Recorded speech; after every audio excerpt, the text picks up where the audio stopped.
May Allah subhanahu wa ta'ala protect us from haughtiness and arrogance.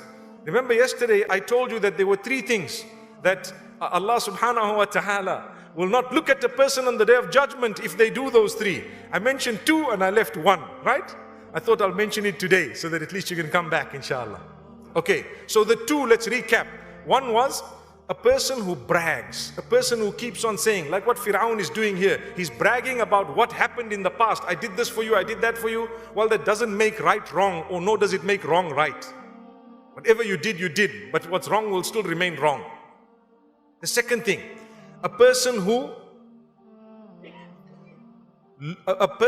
whose garments are dragging on the floor, and a man who is wearing his garments below his ankles. Again, it leads back to pride and haughtiness. It's the same quality. May Allah subhanahu wa ta'ala protect us from this quality. And the third one was he who sells a commodity with an oath lying about his cost price and his pricing. May Allah subhanahu wa ta'ala forgive us. Now you know all 3.